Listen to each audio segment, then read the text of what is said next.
नमस्कार दोस्तों, स्वागत है आपका अपने चैनल प्रभात तिवारी स्टडी IQ पे। दोस्तों आज हम इस वीडियो में लाए हैं आपके लिए पॉलिटी का एक महत्वपूर्ण टॉपिक है दोस्तों, जिसका नाम है नागरिकता। नागरिकता से दोस्तों इस वीडियो में मैंने आपके लिए 25 क्वेश्चन लाए हैं। सारे क्वेश्चन दोस्तों सिलेक्टेड हैं, वही क्वेश्चन लिए हैं दोस्तों जो बार बार परीक्षाओं में रिपीट हो रहे हैं। और दोस्तों कहने की ये 25 क्वेश्चन हैं, लेकिन इस वीडियो को देखने के बाद आपका पूरा नागरिकता का कॉन्सेप्ट क्लियर हो जाएगा। तो जो लोग हमारे चैनल पर नए विजिट कर रहे हैं, प्लीज़ चैनल को सब्सक्राइब कर दीजिएगा और बेल आइकन को जरूर प्रेस कर दीजिए, जिससे आने वाली हर वीडियो का नोटिफिकेशन आप तक समय समय तक पहुंचता रहे। तो चलिए दोस्तों हम वीडियो को शुरू करते हैं।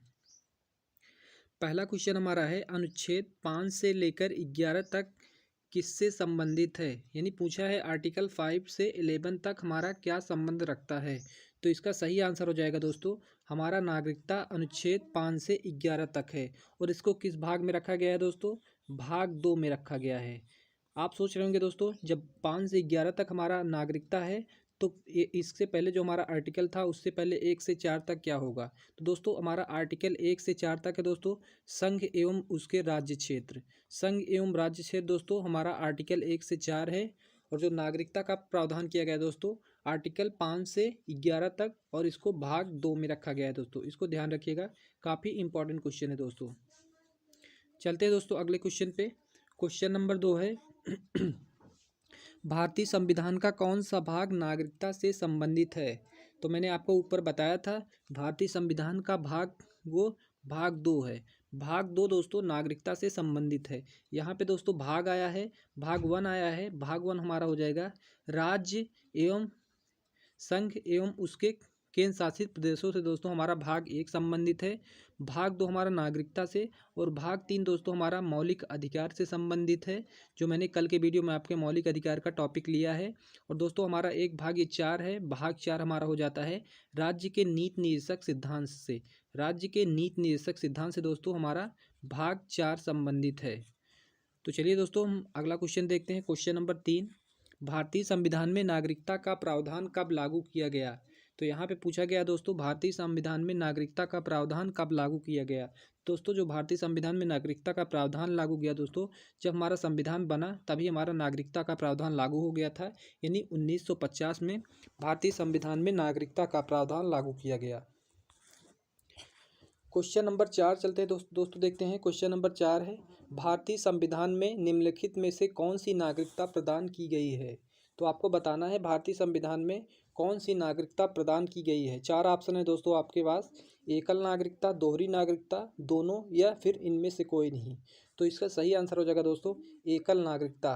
एकल नागरिकता दोस्तों भारतीय संविधान में प्रदान की गई है। और एकल नागरिकता जो हमारी ली गई है, एकल नागरिकता, ये ब्रिटेन के संविधान से ली गई दोस्तों। ब्रिटेन में दोस्तों एकल नागरिकता का प्रावधान है। और दोस्तों दोहरी नागरिकता क्या होती है? दोहरी नागरिकता वो होती है दोस्तों, जिस किसी भी देश में दोस्तों उस देश के निवासी को 2 प्रकार की नागरिकता मिली हो।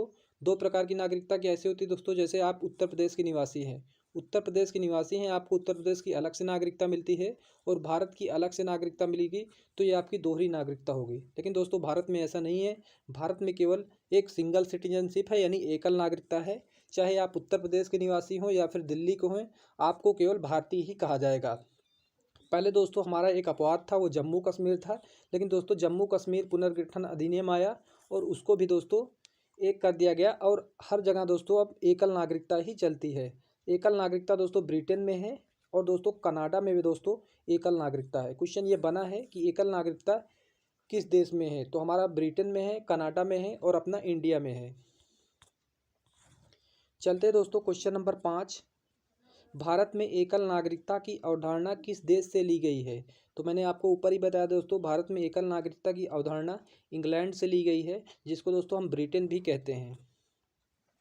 यहाँ पे दोस्तों आया है अमेरिका। तो अगर अमेरिका से पूछे क्या लिया गया है, तो हम अमेरिका से हमारा दोस्तों मौलिक अधिकार दोस्तों हमारा अमेरिका से लिया गया है।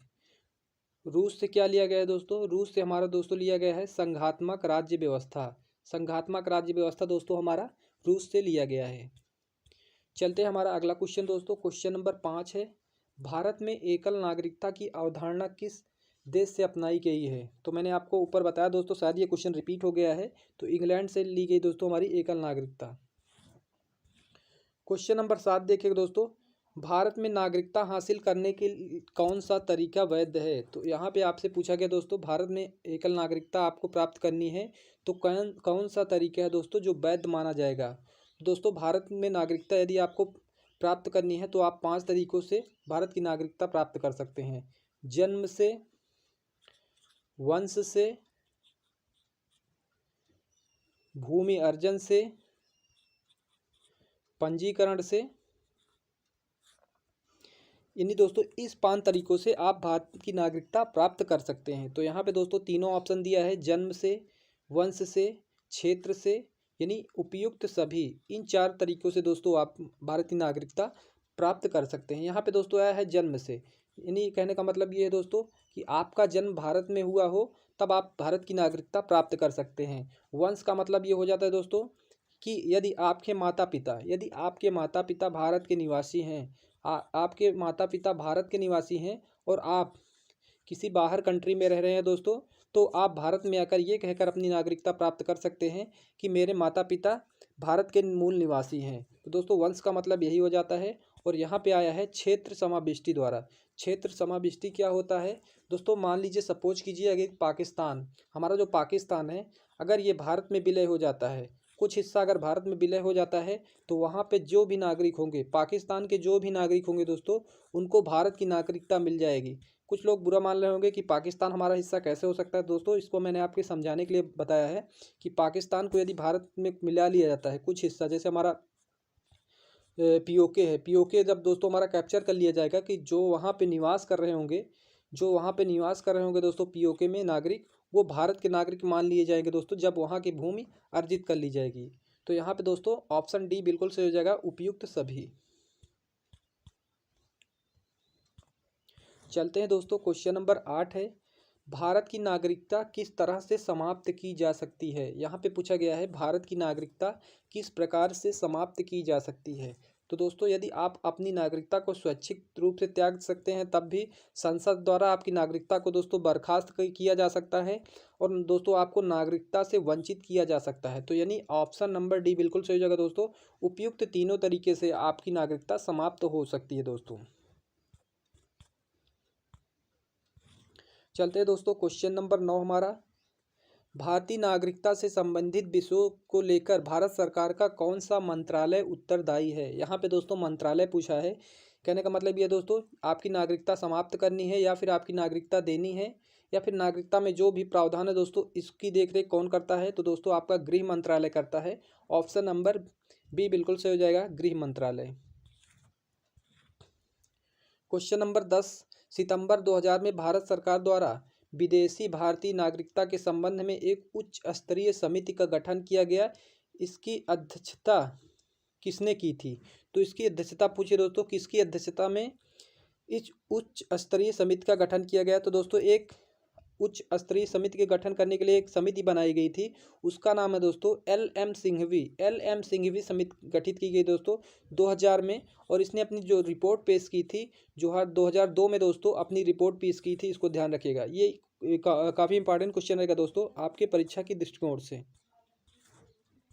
क्वेश्चन नंबर 12, पीआईओ और ओसीआई का विलय भारतीय विदेशी नागरिकता कार्ड होल्डर ओसीआई योजना कब शुरू की गई? तो दोस्तों हमारा एक है पीआईओ और ओसीआई इन दोनों को दोस्तों विलय कर दिया गया। यही पूछा है क्वेश्चन में, इन दोनों का विलय कब हुआ? तो दोस्तों इन दोनों का विलय हुआ दोस्तों 2015 में। 2015 में दोस्तों इन दोनों का विलय हो गया था। क्वेश्चन नंबर 13, नागरिकता प्राप्त करने के लिए शर्तें निर्धारित करने वाला सक्षम निकाय कौन सा है? तो इसका सही आंसर हो जाएगा, जो नागरिकता प्राप्त करने के लिए शर्तें निर्धारित करता है दोस्तों, वो भारतीय संसद करती है। और इसका गठन दोस्तों अनुच्छेद दोस्तों 11 में कहा गया है कि आपकी नागरिकता किस प्रकार संसद को देनी है या फिर समाप्त करनी है। क्वेश्चन नंबर 14 देखिएगा दोस्तों, नागरिक बनने के लिए निम्नलिखित शर्तों में से एक आवश्यक शर्त क्या है? राज्य की सदस्यता, उच्च परिवार की सदस्यता, उच्च जाति की सदस्यता, किसी धर्म की सदस्यता। तो दोस्तों ये तीनों आवश्यक नहीं है। यदि आपको राज्य की नागरिकता प्राप्त करनी है तो राज्य की सदस्यता दोस्तों आपको लेना अनिवार्य है। इन तीनों पर डिपेंड नहीं करता दोस्तों, लेकिन जो हमारा पहला ऑप्शन है इस पर डिपेंड करता है कि आपको राज्य की नागरिकता मिलेगी या फिर नहीं मिलेगी। क्वेश्चन नंबर हमारा 15 देखिएगा किस अनुच्छेद के अंतर्गत कहा गया है कि जो व्यक्ति व्यक्ति जो भारत का मूल निवासी हो वह भारत का नागरिक होगा? तो इसका सही आंसर हो जाएगा दोस्तों आर्टिकल 5। आर्टिकल 5 में कहा गया है दोस्तों, जो व्यक्ति भारत का मूल निवासी होगा उसे भारत की नागरिकता मिलेगी।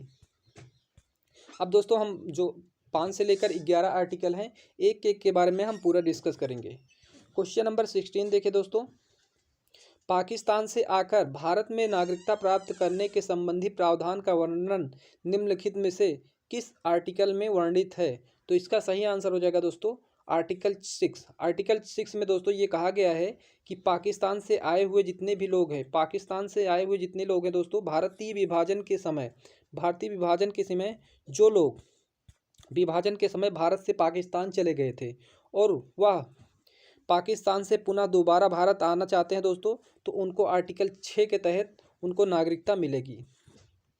क्वेश्चन नंबर 17, वह व्यक्ति जो पाकिस्तान स्थानांतरित हुआ हो लेकिन बाद में लौट आया हो भारत का नागरिक बन सकता है, यह किस अनुच्छेद में कहा गया है? तो दोस्तों क्वेश्चन नंबर 6 और क्वेश्चन नंबर 16 और 17 में सिमिलरिटी है, इसमें कंफ्यूज मत होइएगा। तो इसका आर्टिकल 7 में कहा गया है दोस्तों। क्वेश्चन नंबर 6 में क्या कहा गया है मैं आपको बता देता हूँ। क्वेश्चन नंबर 6 पहले देख लीजिए, क्योंकि यहाँ पे आपको कन्फ्यूजन हो सकती है।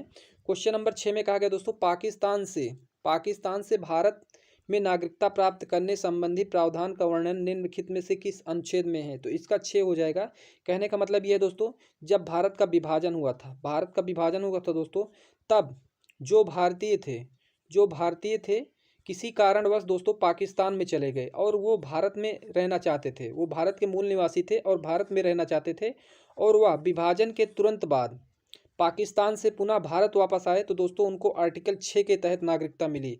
और यहाँ पे क्वेश्चन नंबर 17 कह रहा है, वह व्यक्ति जो पाकिस्तान स्थानांतरित हुआ लेकिन बाद में लौट आया। कहने का मतलब ये दोस्तों, विभाजन के बाद वह कुछ साल तक पाकिस्तान में रहा और पाकिस्तान में वहाँ उनको नागरिकता नहीं मिली, वह अगर भारत में आकर रहना चाहता है तो उसे आर्टिकल 7 के तहत दोस्तों भारत की नागरिकता मिलेगी। क्वेश्चन नंबर 18 देखिए दोस्तों, भारतीय मूल के माता पिता या दादा दादी या पिता या दादा दादी होने पर एक व्यक्ति जो भारत की नागरिकता दी जा सकती है, या किस आर्टिकल में कहा गया है? तो आर्टिकल 8 में कहा गया दोस्तों कि यदि आपके दादा दादी, माता पिता या फिर कोई भी आपके जो जैसे दादा दादी, माता पिता या फिर चाचा चाची, कोई भी दोस्तों यदि भारत में रह रहे हैं और आपकी पैदाइश दोस्तों भारत के बाहर हुई है, यदि आप भारत के बाहर पैदा हुए हैं जैसे अमेरिका हो गया, ब्रिटेन हो गया, तब दोस्तों आप भारत की नागरिकता ग्रहण कर सकते हैं ये कहकर कि मेरे माता पिता भारत के मूल निवासी हैं, तो आपको नागरिकता प्राप्त हो जाएगी। ये किस आर्टिकल में कहा गया है? तो ये आर्टिकल 8 में कहा गया है, इसको आप ध्यान रखिएगा। क्वेश्चन नंबर 19, कौन सा अनुच्छेद स्वैच्छिक आधार पर भारत की नागरिकता समाप्त करने का प्रावधान करता है? तो आर्टिकल 9 कहता है दोस्तों कि आप स्वैच्छिक रूप से भारत की नागरिकता छोड़ सकते हैं, आपके ऊपर कोई दबाव नहीं रहेगा। आप आर्टिकल 9 के तहत आप अपना स्वैच्छिक रूप से भारत का नागरिकता समाप्त कर सकते हैं। वैसे भी दोस्तों अगर आप किसी अन्य देश की नागरिकता ग्रहण कर लेते हैं तो स्वैच्छिक रूप से आपकी नागरिकता समाप्त हो जाएगी दोस्तों, ये आर्टिकल 9 में कहा गया है। चलते हैं दोस्तों, क्वेश्चन नंबर हमारा अगला है क्वेश्चन नंबर 20, आर्टिकल 10 भारतीय नागरिक की नागरिकता प्रमाणित करने का उत्तरदायित्व किसे प्रदान करता है? तो दोस्तों अनुच्छेद 10 ये प्रदान करता है संसद को कि आप भारत के नागरिक हैं या फिर नहीं हैं। ये संसद को दोस्तों ये अधिकार देता है कि आपकी नागरिकता को पहचाने। क्वेश्चन नंबर 21, किस अनुच्छेद के तहत संसद को नागरिकता के संबंध में कानून बनाने का अधिकार है? तो दोस्तों आर्टिकल 11 के तहत दोस्तों संसद को ये अधिकार है कि आपकी नागरिकता में कानून में संशोधन कर सकती है। ये हमारा आर्टिकल 11 में कहा गया है दोस्तों, और ये भी संशोधन हुआ है दोस्तों, अभी 2019 में हाल ही में संशोधन हुआ है, काफ़ी चर्चा में रहा था दोस्तों। जो हमारा CAA आया था इसी का विरोध हो रहा था। ये दोस्तों आर्टिकल 11 के तहत ही संसद ने इसमें संशोधन किया था, इसको आप ध्यान रखिएगा। तो इसका सही आंसर हो जाएगा आर्टिकल 11। क्वेश्चन नंबर 22, संविधान द्वारा प्रदत्त नागरिकों के संबंध में संसद ने एक व्यापक नागरिकता अधिनियम कब लागू किया? तो इसका सही आंसर हो जाएगा नागरिकता अधिनियम 1955। 1955 में दोस्तों नागरिकता अधिनियम बना है दोस्तों, इसको ध्यान रखिएगा, काफ़ी इंपॉर्टेंट क्वेश्चन रहेगा। क्वेश्चन नंबर 23, हाल ही में नागरिक संशोधन कानून कब लागू किया गया? तो मैंने आपको पहले ही बताया था दोस्तों, जो हमारा सिटीजनशिप अमेंडमेंट एक्ट आया था दोस्तों, ये हमारा लागू हुआ था दोस्तों 2019 में लागू हो गया है, इसको ध्यान रखिएगा। क्वेश्चन नंबर दोस्तों अगला है क्वेश्चन नंबर 24। कितने वर्ष तक बाहर रहने पर नागरिकता समाप्त हो जाती है? यदि दोस्तों आप भारत से 7 वर्ष तक लगातार दोस्तों अगर आप 7 वर्ष तक भारत से बाहर रहते हैं तब आपकी नागरिकता समाप्त हो जाएगी। दोस्तों इसको ध्यान रखिएगा, काफ़ी इंपॉर्टेंट क्वेश्चन रहेगा। पूछते हैं कि कितने वर्ष तक आप बाहर रहते हैं भारत से तो आपकी नागरिकता समाप्त हो जाएगी, तो 7 वर्ष इसका सही आंसर हो जाएगा। क्वेश्चन नंबर 25 आज का हमारा दोस्तों आखिरी क्वेश्चन है। निम्न में से कौन सा अधिकार विदेशियों को प्राप्त नहीं है? तो यहाँ पे दोस्तों थोड़ा सा मिस प्रिंटिंग हो गई है, नहीं मैंने लिख दिया है, इसको ध्यान रखिएगा, यहाँ पे नहीं रहेगा, इसको ध्यान रखिएगा, यहाँ पे रहेगा दोस्तों निम्नलिखित में कौन सा अधिकार विदेशियों को प्राप्त है? तो दोस्तों आर्टिकल 20 ही दोस्तों हमारा विदेशियों को प्राप्त है। यहाँ पे आर्टिकल 15, आर्टिकल 16 और आर्टिकल, ये दोस्तों तीनों आर्टिकल विदेशियों को नहीं प्राप्त है, आर्टिकल 20 ही प्राप्त है दोस्तों। आर्टिकल 20 क्या है? आर्टिकल 20 से दोस्तों दोष सिद्ध का अधिकार, विदेशियों को दोस्तों दोष सिद्ध का अधिकार प्राप्त है, इसको ध्यान रखिएगा। आर्टिकल 15 में क्या है? आर्टिकल